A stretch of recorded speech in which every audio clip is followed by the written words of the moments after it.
Hello, everyone, and welcome back to another episode of Tavern Adjacent. We're back with another solo episode. I was gonna do a collab this week to break up the solos, but I had this little thing called a surgery, so I decided not to go through with that. In any case, today we are going to be opening up with some D&D Discourse, or more specifically, why I don't like joining D&D Discourse, especially on a certain Blue Bird app.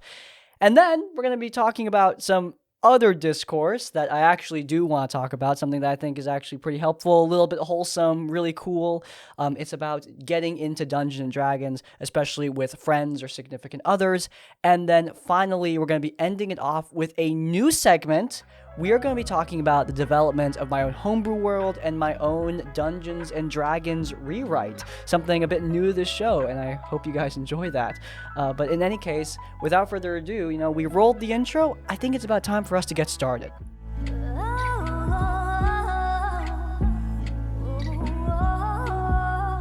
Alright, so we are back. Now, I understand that my opening pitch for this segment may have been a little bit confusing. Crispy, how can you be engaging in D&D discourse about how you don't like D&D discourse? Okay, hear me out. I'm not saying all D&D or TTRPG discourse is bad, because that would be stupid. I mean, there's 1,000 discussions that happen all the time. Some of them are bound to be good eventually, but what I'm trying to say is that a lot of the time, we get really riled up over discourse and discussion that is easily answered with like 2 words 99% of the time. Not necessarily 2 words, but a phrase that we use a lot on this show, and I think we should use a lot in the community in general, and that phrase is, it depends on the game. That little phrase could solve so many major controversies. I swear that there are times where I see people on social media acting like they're fighting to the death over Dungeons and Dragons and TTRPGs, when really they're talking about a topic that has been run aground 1,000 times. Is watching Critical Role bad for your DMing? Are edgelords gonna ruin my game? Are player character deaths really bad? I don't know. It depends on who you are, and your game, and your group, etc. Matt Colville made a great video about this called The Problem with Talking About D&D, or The Problem with Talking About Tabletop, something along those lines, and he hit the nail on the head. This is a major issue that a lot of people just don't face. People are having war zones on social media, when in reality, they're probably just talking about 2 very, very different groups. It reminds me a lot, and might be a loose comparison, but it reminds me a lot of relationship TikTok, actually. Drew Gooden made a great video about relationship TikTok. That's how I know about it, by the way, because in case you guys are unaware, I am not the type of person who would engage in relationship TikTok, to say the least. But I learned about the whole genre from this video, and he commented on how people act like they're fighting to the death over other people's relationships. And just like Dungeons and Dragons and TTRPGs, relationships, there are some principles that are universal. You want your partner or your partners to be happy, and you want to be happy yourself. Stuff like that, basic things. But, when you get to the minute details, there's a lot of stuff that's going to depend person to person. Who does the chores? Who's taking care of Timmy on Sunday nights? What kind of activities you like doing together? What kind of activities you like doing alone? Do you even like doing activities alone? It depends on the person. But on relationship TikTok, that is not the case. On relationship TikTok, there is a correct answer, and a bunch of people are going to tell you about it. Now, what that correct answer is surprisingly enough, gonna depend on the person. But rest assured, they will not stop until they convince you that their correct answer is the only correct answer. And it's really stupid. It's dumb, because at the core of it, we are forcing our standards, our desires, onto other people that aren't us. And while, yes, there are things that, should probably be universal, like be good to one another, there are a lot of other things that, like I said, depend on the person. And while obviously D&D and TTRPGs are significantly less, frankly, important than your interpersonal relationships in general, they are just games after all. I see these discussions taking place a lot in these spaces. And if anything, I think it's dumber coming out of tabletop and D&D, because at least relationships, I get people being at least a little bit intense over that. The door just closed because of the air conditioning coming on. it's hot. It's over 100 degrees tonight, so you'll excuse me if the air conditioning activates. Where was I? Right. With relationships, I at least understand a degree of intensity. Relationships are a major part of a lot of people's lives. They are a defining feature of a lot of people's lives. Romance is important. Not to me, but to many others. And D&D is a game. It's important to me, to be frank. It's my livelihood, and it's important to many other people who do it for fun. But at the core of it, it is a game, and people getting this worked up about it is always extremely shocking, but also kind of funny to me, because there's nothing like watching somebody just have a complete meltdown on your timeline. It's fun. The latest discourse, the discourse that made me want to have this whole discussion, was discourse around whether or not you should play other RPGs. I don't know. Depends on the group. Same answer that I would give to 99% of Twitter discourse that I see online. It depends on the group. If you think playing another game would be fun for you and your friends, go for it. If you don't, then don't. It's as simple as that. It's really not rocket science, but a lot of people treat it like a video essay worthy topic, apparently, and I'm not trying to call anyone out here. I do think there is discussion and nuance to be had, but at the core of it, I really don't think this whole thing is all that complicated. Just like the Matt Mercer effect. Is watching Critical Role bad for your DMing? Well, if you place unrealistic expectations on it, sure, but at the end of the day, it's just a show. You treat it like a show, treat it inspiration, just like you would treat anything else, and you'll be just fine, When it comes to murder hobos, are murder hobos bad for your game? They're bad in many games, but again, it depends on the DM. If the DM is okay with running a game where the characters and the world matter a lot less, where characters and player characters are free to just go around killing however they please, then great, good for them. That's not going to be every game, but I'm sure there's some games like that out there. It is that kind of two-sentence nuance that is required for so many different topics. This has been nagging at me for a long time. I've wanted to talk about this a lot because I obviously engage in TTRPG discourse, but I feel like the discourse that we engage in here at the tavern is substantially different. I already know there's somebody click-clacking away at the comments calling me a hypocrite. Crispy, you're a D&D YouTuber. How could you possibly say that talking about D&D is dumb? First and foremost, I'm not saying that. I'm just saying that a lot of the common discussions, the ones that go trending, I do think those are dumb. I think they're dumb. I'm sorry. A lot of the time, when D&D is trending on Twitter, it is for something stupid.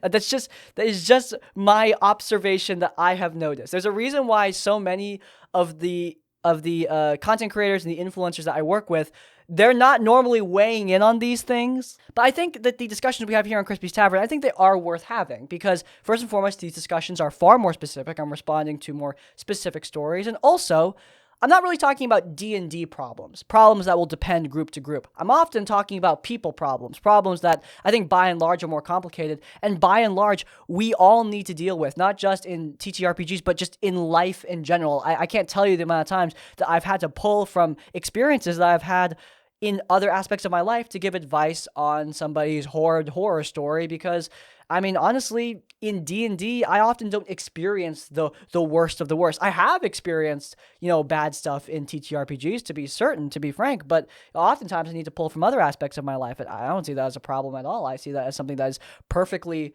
normal. And that's why I see these discussions as substantially different from the billionth time we're discussing whether or not player character death is good or bad. I think it's different. Again, can there be nuance? Can there be discussion? Yes. But the discussion often boils down to this exact same conclusion. We run around and around in circles. People are going back and forth, back and forth, back and forth. And then everyone discovers the discovery of the age for the 700th time. Oh, right, guys. It depends on the group and the game. Whoa! And then everyone acts like they're a friggin' genius, the messiah who has discovered the truth. And then we go back and do it again like a month later. Usually on the exact same topic. In case you can't tell, I'm getting frustrated. It doesn't help that I just really, I'm sorry, I know this is a freaking lukewarm take. as lukewarm as it gets. But yeah, I think Twitter is just dumb in general. Social media is usually really stupid, but I think Twitter is a specific breed of stupid. It's such a useless, worthless platform in so many ways. And I know that I don't know if this is going to get me in trouble in the future with my like businesses outside of YouTube, but yeah, I think Twitter is a dumb platform. I think it's just not worth investing in. Like, I think there have been a lot of people who have talked about this, but it is a terrible platform for discussion. It's a terrible platform for business purposes. It's a terrible platform for advertising. It's just bad. And, every social media platform has its vices, has its problems, obviously. But I think Twitter's got a boat ton more of them than the vast majority. It's a thing. I really, every time I go on that platform, I don't pull anything out of it. I am never happy on Twitter. Like, I can watch YouTube and see tons of creators making amazing things and amazing videos. But I go on Twitter and I'll see someone posting the 1,000th, billionth lukewarm take, pretending like they're breaking the universe with some amazing, spectacular, revolutionary idea, when they're just saying the same thing that everyone else is saying, worded slightly differently. Now, I understand the irony. I think 1,000 people have said this exact same thing about Twitter 1,000 times before. But hey, at least I'm not pretending to be a genius, right? Right, back to the TTRPG part of this podcast, not ranting about Twitter being stupid. My bad, guys. But yeah, that's just, I've wanted to get this out because I can feel the pull. There have been many times where I've wanted to talk about some topic on Twitter that I view as stupid and be like, no, guys, why are we obsessing over this for the billionth time? Why are we freaking out over, player character death? Why are we freaking out over crunchier combat? Why are we freaking out over role playing in an RPG again? Like, why are we doing this again? And I want to make videos like that, but substantially, I just don't, because I think I would be contributing. I think I'd be contributing to the stupidity by taking it seriously. Because at the end of the day, I don't think Twitter discourse like this should be taken seriously. I don't think it needs to be taken seriously. I think it deserves to be dismissed, just like that. I think it deserves to be dismissed, like 9 times out of 10. Now, am I saying that every D&D discussion or TTRPG discussion on Twitter is stupid? No, obviously not.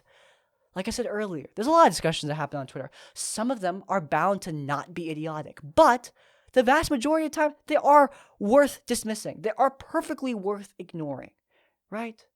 So, yeah. There is my most likely very lukewarm take on the quality of D&D discussion on Twitter. And I'm well aware that the quality of D&D discussion on other social media platforms is usually not much better. I get it. But I've had fun on Reddit. I've had fun on YouTube. I've never used TikTok, but I'm sure I would occasionally have fun there too. I have never once enjoyed, been enthralled, been enlightened, been entertained by D&D or TTRPG Twitter. I can say that with very high confidence. Maybe I'm just looking in the wrong places. That's what my friends always tell me. But I'm willing to bet that if I need to go looking, it's not worth going looking in the first place. You know what I mean? So yeah, there's my lukewarm take. I hope you guys enjoyed it. That's, by the way, this is my capstone. This is kind of like my capstone on TTRPG and Twitter discourse discussions. I'm gonna do my best to like just use this as my like final word on the subject, because I'm always torturing myself over it. I always want to jump in, but I always realize it's stupid last minute. So this is me just finally like putting a cap on that. No more desiring to jump in. This is it. This is my response, and that is going to be the end of it. But yeah, there you go. I think it's about time for us to move on. Some discourse I actually enjoyed for once.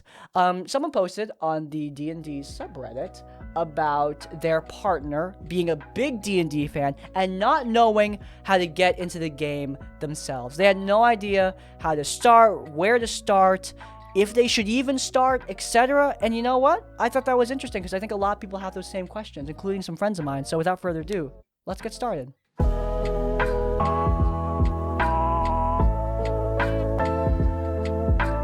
And we're back. Took a little break to schedule a lunch, but, I'm back now. You didn't notice that break because, I edited the show, but it actually does have something kind of to do with what we're talking about. I saw a post on Reddit of this person who was saying, like, hey, my partner is really big into Dungeons and Dragons, but I don't really know how to get into the game. Like, what should I get them as gifts? What should I do? How do I, like, appeal to this side of them? Because I really want to, like, invest more in the things that my partner loves. And I think that's pretty cool. Now, I want to clarify at the top here that, I am not a professional romantic advice giver, and I would never give anyone romantic advice in general other than, like, the very basics, because, guys, I am Arrow Ace. I have not experienced romantic attraction. I have not been in romantic relationships. I don't have experience in that field, so I don't want to give anyone bad advice. I just want to clarify that at the top. I'm going to try my best, but I'm just talking about relationships in general, not necessarily romantic ones, and frankly, even then, my advice might be a little bit rocky, but I will try my very damnedest. So, at the top here, other than that, I also want to say that while this is something that's really cool and respectable, I don't think it's required by any means. I am a firm believer that two people can be friends or romantic partners without having everything to do with one another. Like, sometimes people have different interests, and that's okay. Like, you don't need to have identical interests to be friends or romantic partners. I think that you can be different in different ways. Like, for example, like two of my friends, they're in a couple, they're extremely close, but they certainly do not have all of the same interests. One of them plays a crap ton of Apex Legends and Overwatch, and the other one likes embroidery. Those are not the same thing by any means, but they are still two of the closest people I have ever met. And, their relationship is quite healthy despite that. So, I don't think it's necessary. If you want to get into D&D, get into D&D because you think you would enjoy it, not just because you want to have, like, something in common with your partner. Although I find that to be a respectable endeavor, I don't think it's a required endeavor by any means. But, in any case, I'm sure this person also wants to get into Dungeons & Dragons for other reasons. It's a fun game, and hey, maybe they're very similar to their partner, and they think they might like it. But back to the actual thing that they're asking, like, how do you get into Dungeons and Dragons? They were also asking about gifts you could get.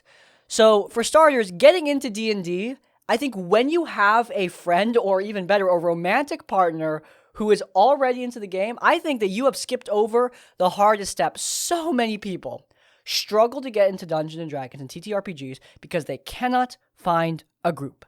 This is so common. I get plenty of comments of people saying, wistfully, oh, Crispy, I love your videos. I want to use all this advice, but I just haven't found a game yet. And, that sucks. that really sucks, because I think these games are awesome, but yeah, it can be really hard and kind of opaque when you're trying to find a dang group. Some people get lucky.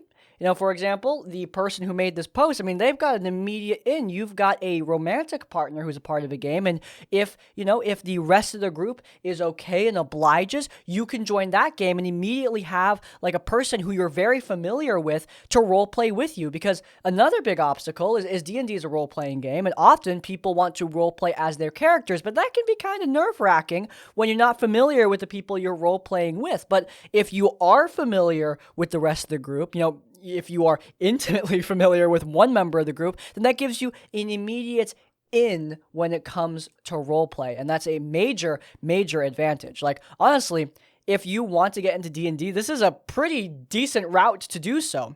Now, of course, I also want to, like, talk about how to find a group if you don't have a partner or a friend who's getting into the game. I will admit, it's harder. I got into the game myself by being a dungeon master. Like, at the get-go, I wanted to be a dungeon master for my IRL games. I started playing online with my World of Warcraft guild, a group of people that obviously I had a already established relationship with. We played a video game together, and they had a D&D game on Roll20, and I played with them every once in a while. When I came to my IRL group with, real life friends, I wanted to be a dungeon master. So immediately I kind of gave my players an easy in, because being the dungeon master is the bulk of the responsibility, right? So when it comes to inviting people, when your pitch is, "Hey, I'm a dungeon master. I want to run a game for you." That's a much easier pitch than, "I'm a player. Can you be a dungeon master?" I'm not saying that that's impossible, but it is more difficult. If you're trying to start a game like just from scratch, it is generally easier, at least from my perspective and from my experience, to do it when you yourself are the dungeon master, because you can just tell people like, "Hey, come and play in my game." Obviously, you are shouldering a lot of responsibility and you need to be responsible for that. But, like if you're willing to do that, I think that is the simplest route to literally finding people. Though, of course, the other route is you could go online. That's always a great option. I think that, unfortunately, horror stories have done LFG dirty. I think LFG is a pretty damn cool service. I've used LFG many a time in many a different game, and not necessarily for TTRPGs, mind you, but for lots of different things. Not, for video games, for sea shanties, for TTRPGs. You can use LFG for a lot of different things, and unfortunately, the horror stories really paint this as a bad thing, as a bad service. And while it can go badly because you're playing with random people, I also think it has less stake because it's easier to let go of a game when it's just a bunch of random people. When it's your friends, there's a little bit of a burden there. But anyway, those are your ins into D&D if you don't have an already established romantic partner in the game or a friend who's running the game, etc. Just figured I'd give those just in case because it seems like a very common thing. Another thing that this person asked about when it comes to getting in D&D, like, what should I get? What do I need to get into the game? And this is another very common question. In my opinion, you probably don't need anything. I'm gonna be real with you. I just got two people into D&D. One of them was a player who had been playing with me for a while. That's why I was confused. But I got two people into D&D with me, and they don't have anything. They didn't buy anything other than dice. Like one of them did buy dice, but the other person just uses mine, which is no problem at all, really. You really just need dice and a group to play Dungeons and Dragons, because the material from books like books like The Dungeon Master's Guide or The Player's Handbook, they are material that you can get online very easily. Like the renaissance of online Dungeons and Dragons has made getting material online easily and reliably extremely easy. Roll20 is a really great resource. I mean, I talk crap about Roll20 as a VTT all the time, but as a wiki for finding information on Dungeons and Dragons, dang, it's so clean and neat and great. I love it.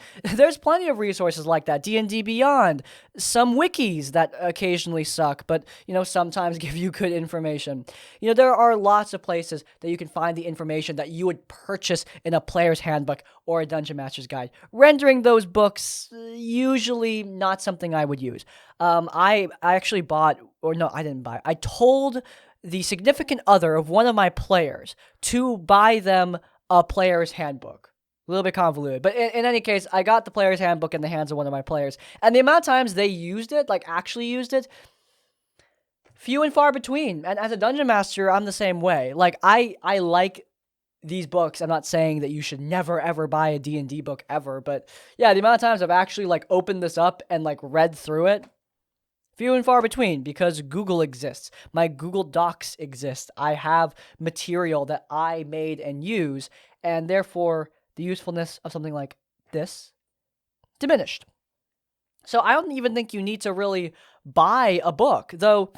I do think when it comes to finding out a literal manual of instructions on what to do to make a character, I think a player's handbook can be useful, but at the same time, I think it's even better to get those instructions from members of your group, which you need anyway to play the game. If you have people who are experienced and who know the game, which I understand not everyone has, but if you have those people, that can be a great in, because when I was first learning to make characters in that World of Warcraft game, I didn't learn from the player's handbook. I learned from the dungeon master who taught me using, to be fair, the player's handbook, but still, the player's handbook was supplementary. It just provided the visual reference. The main guide was the dungeon master, not the book. Right? I think people are always going to convey information better than blocks of text that you're reading. That's my experience. Obviously, not everyone's going to be the same way, but that is just how I have always learned. And therefore, I don't think buying the player's handbook is entirely necessary. Basically, what I'm trying to say is you just need the dice in the group. obviously it depends on on who you are, but I think that that's predominantly what you will need. As for gifts to get a D&D player, this is the last thing that a lot of people were talking about in that thread. I noticed, which I thought was interesting, by the way, because I thought that it was like mostly like not fully involved in the point they were trying to make about getting into the game. But if you want to get a D&D player gifts and you're not familiar with Dungeons and Dragons, honestly, like this actually got me kind of thinking. I think that was the reason so many people commented on it, because it was actually kind of a compelling question for me personally, because I've never really put in any thought into like what I would ask if somebody told me like, "Hey, I want to get you a birthday present. What would you want?" Like I don't usually want anything, honestly. But like for Dungeons and Dragons, I mean, I would never be mad at dice. Like I have plenty of dice. Sponsors send me dice all the time. Sometimes without me asking. That wasn't intended to be a dig, by the way. I realize it sounded like one. But yeah, sponsors send me dice, so I don't usually need dice for my games. But yeah, sometimes people will give me dice, and sometimes people will give me really nice dice, which I will never be mad about. Like, dice are pretty. They're nice display pieces. I can use them in sets, and I like having them. Like, just seeing like little colorful rocks clitter clatter on the table. It's nice. Is it fully necessary? No, it's definitely not a need. The one gift I definitely wouldn't want, like I kind of alluded to earlier, books. Like I just normally don't need D&D books. As a dungeon master, there's only a few books I would really want. And even then, like the level of want is not extremely high. The only books that WotC puts out that I'm really interested in these days are the like miscellaneous adventures. So like Candlekeep Mysteries and its sequels.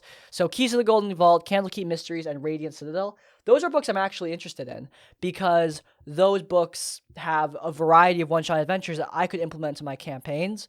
But in terms of like encounter building or full-on modules, way less interested. I run homebrew campaigns at my core. I love running homebrew campaigns, so I don't need modules.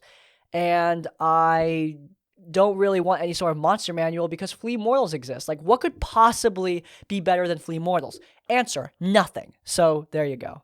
Now, that's obviously applying to me. I'm just kind of using my own experience to, like, project onto others. I don't know how many other Dungeon Masters are like that. Obviously, if you want to get someone a gift, ask them what they want. It's as simple as that. But I think dice are the most reliable thing. I don't think anyone would get mad about getting free dice. Like, I don't know anyone who would be upset about that, But yeah, there you go. It's very rambly, very rambly string of thoughts. Sorry, I had surgery like a few days ago, so I'm still pretty loopy from everything. I'm still in that haze, and without a script, I kind of just go on and on and on. But in any case, what this person was trying to ask is, how can I get into Dungeons and Dragons with, my partner? And I think the best answer for anyone trying to get into D&D, leverage the people. To play Dungeons and Dragons or any TTRPG, with the exception of the solo ones, I guess, any group TTRPG requires a group. You need a group to play, fundamentally. And I think that you should leverage those people to make your time onboarded into the game easier. Your onboarding time will be much simpler if you have people guiding you through. Do not be afraid to ask for help. There are so many times where, not in D&D necessarily, I always play with close friends who have no problem asking me for help, but in like raids, for example, when I'm raiding in Destiny, there are so many times where we will ask, like, does anyone need a refresher on how to do this encounter? Everyone will say, yep, we're good. And then there's that one guy who's asking a question midway through. Like, why? We asked you if you needed a refresher. If you needed a refresher, please tell us. If you don't know how to do it, we will explain it to you. It's not a problem. Do not be afraid to ask for help, especially if you're new to the game. I mean, D&D and a lot of TTRPGs, they're quite complicated. They're not always the easiest to get into. Now, obviously, I think that when you get down to the studs, I think it's not that bad. But I think the not that bad part comes when you have help. So, leverage your group. leverage your partner if that's who's getting you into it, and enjoy the game. This isn't something that you need to do for obligation. It's something that you're doing for fun. It's something that you're doing to enjoy yourself and to enjoy the game with others. Always remember that the core principle of any game is to enjoy yourself, which is something that we forget about a lot, as evidenced by our last points about Twitter war zones over Dungeons and Dragons. But although some of those people forget, I hope that we here don't. The point of these games is to have fun. And even if you're new, that's still the point. It will always be the point. So, yeah, there you go. I hope that helped anyone who's trying to get into Dungeons and Dragons. I know there's a lot of people out there who want to get into this game. I get comments about it all the time. So, there you go. I hope that was helpful. But yeah, with that, we're going to end off the episode with something a bit different. I do horror stories a lot on this show. Basically, every episode we would end off with voicemail horror stories, but we're entering into a new phase of my D&D life. My second homebrew campaign is coming to an end. We're going to my third homebrew campaign. And I am finally sucking it up, putting my foot down, and designing my own D&D rewrite, as well as finally writing down my D&D setting. And I want to kind of chronicle that journey with this podcast. So without further ado, guys, let's get started.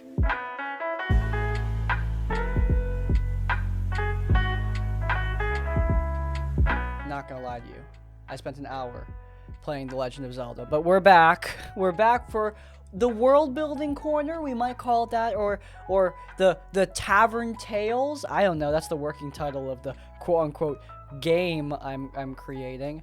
But in any case, I wanted to do this because while I don't want to turn this D&D revision, rewrite, whatever thing I'm working on, I don't want to turn that into content. At the same time, I want to talk about it because I honestly think there's some stuff that's pretty dang cool and some lessons I'm learning about game design along the way. And I think that genuinely working on this is making me a better dungeon master because I'm interacting with more games, with more concepts that I never thought of.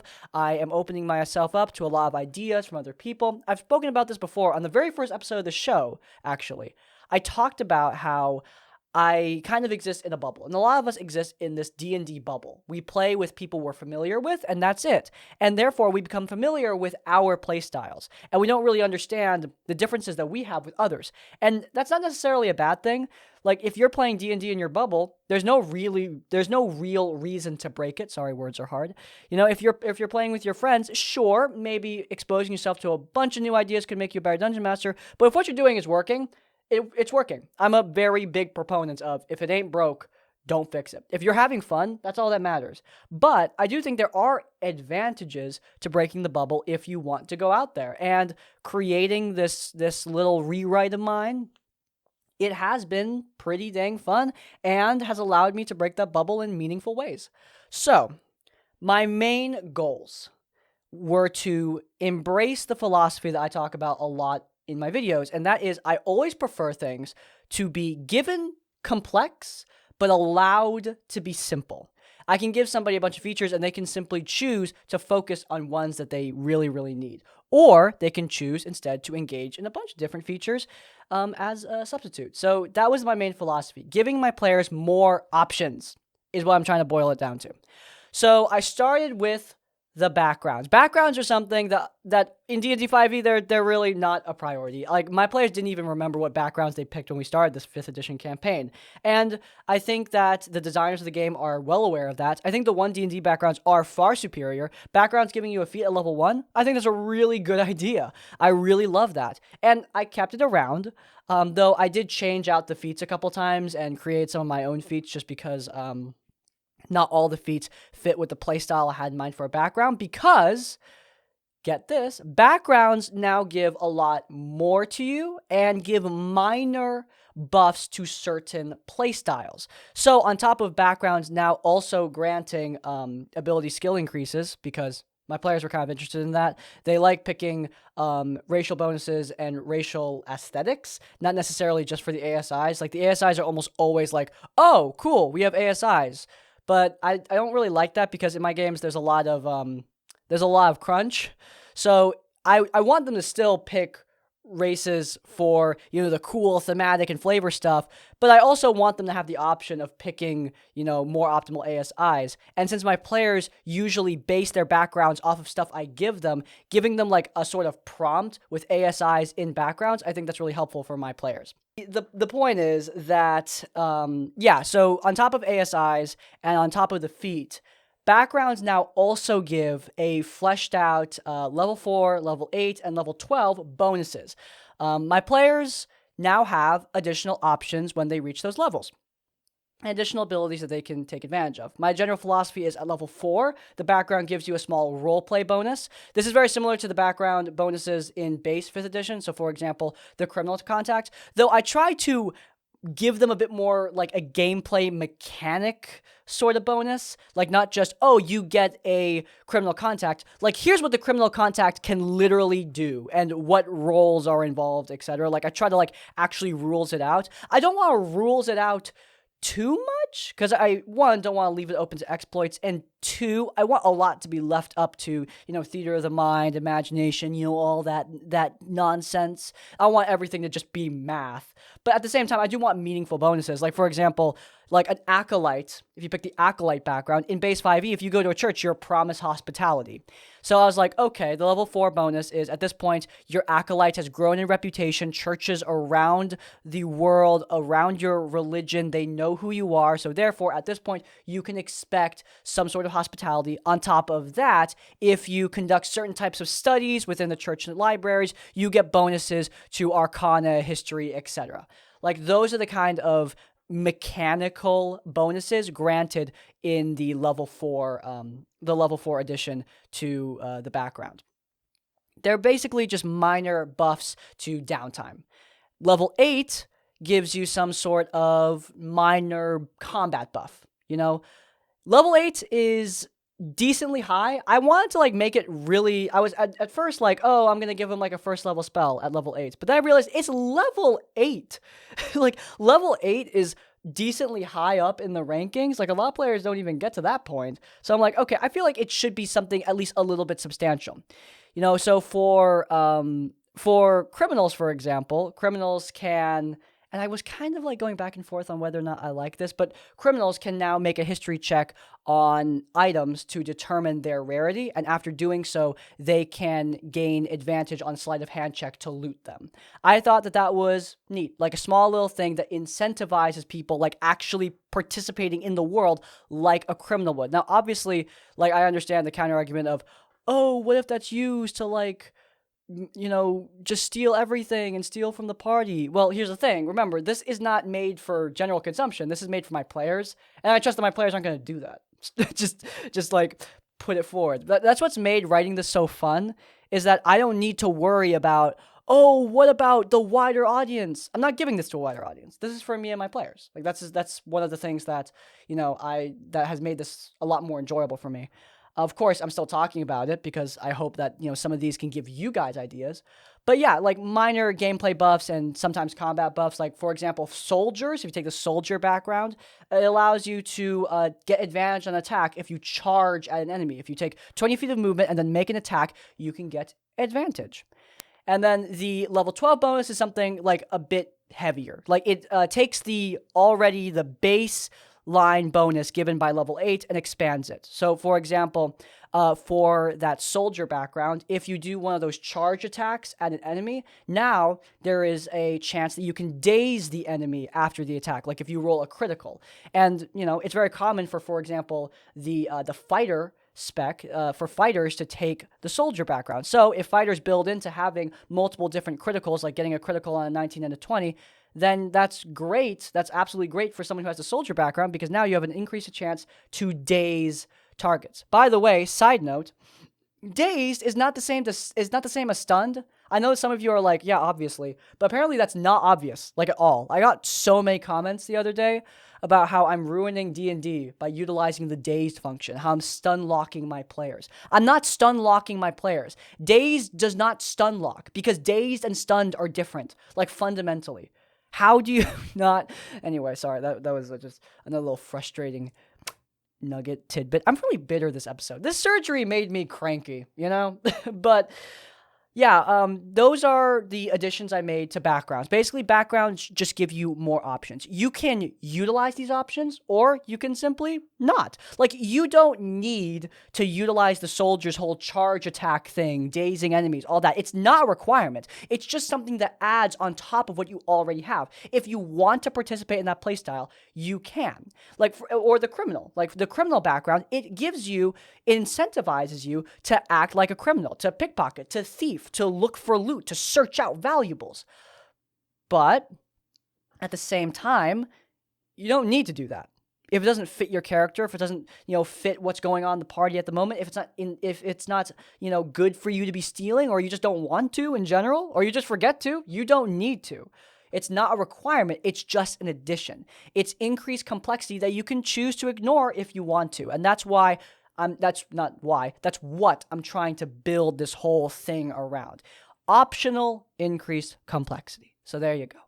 Now, in terms of other additions, I've also created sub-backgrounds. So now stuff like criminal, soldier, acolyte, cultist, etc., they have these level 8, level 12, and level 4 bonuses. I know I said those numbers out of order. Forgive me. But yeah, they have those bonuses. Those also apply to these factions. Factions are essentially sub-backgrounds. Factions offer a different skill proficiency, different ASIs, different feats at level 1, but they keep the level 4, level 8, level 12 bonuses that a normal background would bring. Each background has 2 factions right now. So for example, if you are a criminal, you can choose to just be a normal baseline criminal, get the ASIs, the feats, the skill proficiencies of a normal criminal.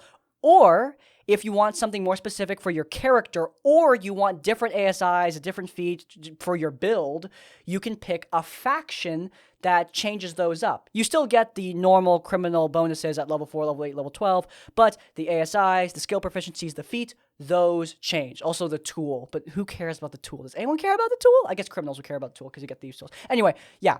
I really love this faction thing. I love factions in video games, Dungeons & Dragons, TTRPGs. I love them because factions give so much for a player to cling on to, at least in my experience and with my players. Like, my players get really hooked on to certain factions. Like, for example, my friend Tally, she played a moon druid, a Circle of the Moon druid in the first campaign, and she was a devotee of the Moon Weaver. And she just picked the acolyte background. We flavored it to be a Moon Weaver thing, but if I was using this Crispy's Tavern, system, I could give her like the Moonweaver faction instead, with with a feat specifically written for the Moonweaver, whole flavor specifically given to the Moonweaver, ASIs meant for a druid because a lot of Moonweaver's followers are druids in my world. So ASIs that specifically cater to that class, a feat that benefits any class really. I think if I'm remembering correctly, it gives you bonuses while you're fighting at night under moonlight, but I don't remember every detail. I'm sorry. I might be completely off base. That might have been a draft I had written for the feats early on. I'm kind of working on writing feats. I'm not great at it right now, but everything comes with practice. But yeah, if I was using this faction system, I think it would have been like way better. And obviously, I don't think it's realistic for me to write down every faction for everything, which is why I allow you to take the baseline background as an option. If you don't want to be a part of a criminal faction, you can just be a normal criminal. Take the criminal ASIs, the criminal feat, the criminal skill proficiency, whatever. But if you want to be a member of the Blighted Shore Rooks, a gang of outlaws who specialize in using firearms, then you would get bonuses to strength and dex, I believe, as well as a feat that gives you bonus abilities when using firearms, which makes sense because the Blighted Shore Rooks use firearms, right? You can do that. It's an option. Again, optional complexity. I mean, yeah, I've had a lot of fun writing all this. I don't know if all this, guys, I'm going to be real with you. I'm not a game designer. I'm not claiming to be one. I'm some guy, and the only game design experience I have is Minecraft modding. That's it. Like, I know nothing about writing a D&D book. Like all the formatting stuff that I've been doing and like everything I've been looking at. I've just been looking at like playtest materials for like Kobold Press and 1D&D and going like, okay, take that, format it like this, blah, blah, blah, blah. Like that's how I've been doing this. I've just been looking at what already exists and then changing it up to fit my needs. I'm not claiming to be some genius, but I hope that somebody out there might get something out of this, might like learn some inspiration. In terms of storytelling opportunities that I've gotten out of writing this, I mean, it's not just mechanical. This has opened up my mind so much to so many different storytelling opportunities because when I'm writing down factions, like sometimes, especially with like, I made a sellsword background and I needed 2 sellsword factions to fit in to it. So I didn't have any sellsword factions, so I made some. 1 paragraph of background, but when I was writing those, I like added a bunch of little options of little bits of flavor text. Like for the Rudanian remnant, I wrote about the I just like little bit of mention of the plague of madness that forced these sellswords to flee their home. I didn't say what the plague of madness is. It's just 1 paragraph, but it's in there, and now that's a concept in my world. What's the plague of madness? I can develop that later on now. Like that's an idea that I can carry on. This is something that Destiny does a lot. Destiny has tons of flavor text that has little bits of lore that aren't fully explained, and that's okay. It's okay for your world to be a little bit mysterious sometimes, to just say, I don't know what that is yet, and then develop it later on. Little bits of flavor text can lead to so much awesome world building down the line. You don't need to know everything, but those little ideas at the beginning, they really help. And writing out all these factions, even just like 1 paragraph of flavor per faction has given me so many new ideas. Like, what's the plague of madness? How am I going to flesh that out? 1 faction, the Straw Hats, they protect this Fey grove in the far, far north, an untouched little land of paradise that they use to recuperate from their, exciting lives of adventure and riches, Like, why does this Fey Grove allow these dirty sellswords to stay there? Like, why did they go there in the first place? How did they find it? Like, these are all pieces of lore that I can write in the future. All these questions, they don't need answers right now, but I can answer them in the future. D&D is not a freaking homework assignment, when you're on a strict timeline. And these ideas make me really excited for the future. I have so many different concepts running in my head about the Straw Hats and the specific lore of how they found this Fey Grove and why they're there, what they're protecting, etc., etc. None of them are finalized yet, but come campaign time, who knows? I might figure something really, really cool out. I've already got some cool ideas in my head. I think that these lessons have really helped me to grow as a world builder and to expand my world further. I'm honestly kind of looking forward to getting the mechanical aspects of this over with. In terms of what I want to rewrite about D&D, I just want to change up the origins, so backgrounds and races, and change up, and add a weapon ability system. That's it. That's really where my ambition ends. There's also some specs I want to revamp. We've been running with a Homebrew Wild Magic spec the entirety of my Homebrew campaign. A completely original Wild Magic subclass, and I want to perfect it. My Ranger has also been using a Homebrew subclass, and I want to perfect it. Those are the class features I want to do, but really baseline, the classes are fine for me, and in my game, they work just fine. Again, there are specs I want to finalize, but those aren't really urgent. No one's gonna play Wild Magic next campaign. Really, I should have completely perfected this Wild Magic spec while we're using it, but the campaign's coming to an end at this point, so I don't really see a point in me taking up the time to do that. But I still want to do it just for fun and just because I think that the ideas that we used in that Wild Magic spec were really damn cool. So, yeah, maybe I'll talk about that in the future when I get down to it. But at the end of the day, the mechanical aspects I want to revamp are the backgrounds, the races, and weapon ability system. The backgrounds, pretty big thing. I'm almost done. There's only there's 2 backgrounds I want to do in the future. I've done sellsword, soldier, criminal, entertainer, cultist, acolyte. So 6 backgrounds, and then 2 factions for each. So 12 factions in total. And then after that, I want to finish off Scholar, and I want to finish off Noble. Scholar is Sage, by the way. I don't know why it's called Sage. Scholar is such a better name. Anyway, Yeah, scholar and noble are the other two I want to finish up. I don't really know how I'm gonna do a noble faction since it really should be noble family, but like that's really gonna be up to the player. So I'll think of something, I'm sure.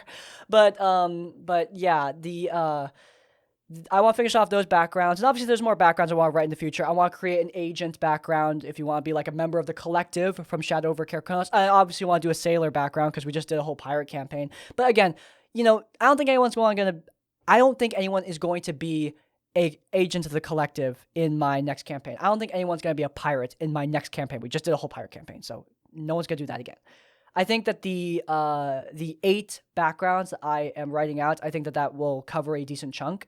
And I think that the factions will cover a decent breadth of the world building, and I think that's really cool. When I'm done with that, I'm going to go on to races, and I think that races are going to be the most derivative thing ever. Like, I think taking there's some good stuff in the 1D&D playtest. I am going to, like, change up some things. I might add new systems and such, kind of like what I did with the backgrounds, with the whole, like, level 4, level 8, level 12 bonuses and such. I don't know if I'm going to do that. I don't think I'm going to do that. I don't think it's necessary for races. They already give bonuses that I think are appropriate, but who knows? I might flesh them out more. Obviously, I'm going to rewrite the lore to fit into my homebrew world because that's a big part of what I'm doing with all this. But yeah, and obviously there are races I want to like add and create because there are races like the Von Wheel, for example, that are part of my homebrew world. I haven't talked about them ever, but they're a big part of my homebrew world, and my players can't play as them because they're not a playable option. I want to make them into a playable option. Basically, they're a bunch of insectoid bone witches and body modifiers that harvest pieces from their enemies to create appendages for themselves and turn themselves into better killing machines. It's pretty damn metal and cool. But yeah, that's the Von Wheel. I want to create that into a playable race one day. And yeah, that's going to be the next step. And then after that, I don't know how big of a challenge a weapon ability system would be. There's a lot of base weapon ability systems that exist out there. Like, a lot of people have written weapon ability systems for D&D 5e. I'm probably going to derive a lot from those, but there's also a lot of weapon ability systems that I just kind of like don't jive with. My plan, my pre-plan is to create abilities for bludgeoning weapons, piercing weapons, slashing weapons, and then like arrow weapons, bows, crossbows, etc., firearm weapons, rifles, and pistols, and then I don't know, probably cap it off there. So basically 5 categories of weapon abilities that you can choose from to apply to any type of slashing weapon, any type of piercing weapon, any type of firearm weapon, etc., etc. I want to kind of minimize the amount of, like, I want to create 5 different abilities for a spear, 5 different abilities for a javelin, 5 different abilities for a dagger. That's going to be a living hell. So I'd rather create 5 different abilities that every bludgeoning weapon can pick, or 5 different abilities that all slashing weapons can pick. If I can split them into like categories that aren't as big, I would, like, but I don't really know how to do it. Maybe some of you have ideas, like, a sword category, a big 2-handed weapon category. Like, if you guys have any ideas for weapon categories so I can split these abilities more evenly across the weapon list, I would love to hear it. I just don't want to write 5 abilities for every individual weapon. I want groups of weapons that can take certain types of abilities. But yeah, there's that. Once I'm done with that, we will finish off the mechanical aspects of the game for now and move on to lore, which I'm really excited about. I'm really excited to just write about lore because I want to get lore is something that I've been writing down this entire time, but I want to like focus on writing lore because I really enjoy writing lore. But of course, if I want this to be functional by our 3rd campaign, we gotta get the mechanical aspect off the road first. So that is step number 1, priorities. But yeah, that's the little a system I've been working on, I guess. I mean, I have no idea if I'm going to keep on doing this segment. I have no idea if anyone's even going to care about this. But yeah, there you go. If you guys enjoyed it, please let me know. I do want to continue doing like voicemail horror stories and stuff. I want to continue like responding to shorter stories that people request. But, we do that a lot in RPG horror stories, and you guys really seem to enjoy this show when I'm just talking about D&D. Like, a lot of you guys just like hearing about this stuff. So I wanted to, test this out, see if you guys enjoy it, test the water. And yeah, there you go. I don't know if I'm gonna make all this material available. Um, I'm still deciding on it. Like, again, I don't want to turn this into a job. I just want to talk about a cool thing I'm working on. That's it. But if you guys really want this stuff, I'll put it out there. Why not? But yeah, without further ado, I think it's time to move on to Thing of the Week. Hit the thing. You guys know what the Thing of the Week is. You all know what it is. I mean, come on. It's everyone's Thing of the Week. And if it's not your Thing of the Week, what are you doing? Go buy a Nintendo Switch and make it your Thing of the Week right now. Legend of Zelda, Tears of the Kingdom. Good God, this game is so good. Now, is it frustrating sometimes? Yes, it is. In terms of, it's crazy because in terms of gameplay, I actually think this is one of the weaker games I've played in the last year. Like, I've played some tight third-person action games. God of War Ragnarok, Horizon Forbidden West, Ghost of Tsushima. Like, these are excellent third-person combat games with, in my opinion, far superior combat mechanics than Tears of the Kingdom. But Tears of the Kingdom's world is just so effortlessly charming and open. It gives me a lot of Elden Ring vibes, but without, like, the Dark Souls element to it. Like, I like Elden Ring, but I'm not a Souls guy. I'm not a Soulsborne player, so that kind of game just doesn't appeal to me. But Tears of the Kingdom offers that same kind of vibe, but with a lot more creativity and traversal, and just so much. There's just so much going on. This game is so dang good. They've improved on a lot of aspects of Breath of the Wild. A lot of things I complained about with Breath of the Wild have been fixed here. Some things I complained about Breath of the Wild haven't been fixed here. Combat being just awkwardly flailing at the bad guys is still a thing, but you know what? Sometimes I don't mind that. I think that Zelda is at its strongest when I'm experiencing this world, immersing myself in Hyrule, and feeling that sense of discovery. And that sense of discovery is strong here. I'm not going to spoil anything. I mean, the trailer's playing in the background, so you don't get any spoilers from that. But dang, I am impressed. Even though this game has been kicking my butt. Like, while I was on the break, I fought a Stone Talus for like 30 minutes, and I couldn't figure out how to beat it. Like, I think I'm too weak right now. I gotta, like, level up. I'm taking it nice and slow, taking it nice and slow. But yeah, this game is certainly one for the ages. If you haven't played it yet, I totally recommend it. Get a Nintendo Switch. I understand that's a very outdated console. It is not up to par with the PS5, and certainly not up to par with PCs. But I think for games like Tears of the Kingdom, it's absolutely worth it to have one. And the fact that this game is only 16 gigabytes big, a testament to just technical genius, game design genius. Amazing. So good. Totally recommend. But yeah, that's my Thing of the Week. And if you guys enjoyed this episode of Tavern Adjacent, then please do leave a like. I understand this one was very rambly. Like that last segment about my Tavern Tales rewrite of D&D was 25 minutes for some reason. Don't know why, but it was. Did not mean for it to be that long. I apologize. But yeah, I am still coming out of this whole surgery thing, so I am sorry if I'm a bit more rambly. Not really an excuse. I should be more on the ball, but I'm trying my best. If you guys enjoyed, again, please leave a like. If you want to see more of my content, then you can check out Tabletop Tavern Tips. It's back! The series where I give D&D advice. You can check that out in the cards. And while you're there, subscribe to Crispy's Tavern to get more of our content as it comes out. And finally, if you want to leave your own stories or thoughts, go down in the comments down below. If you can't think of a comment, leave the comment D&D Discourse to let me know you made it to the end of the video. And that's like, comment, subscribe. I will see you all next time. Farewell.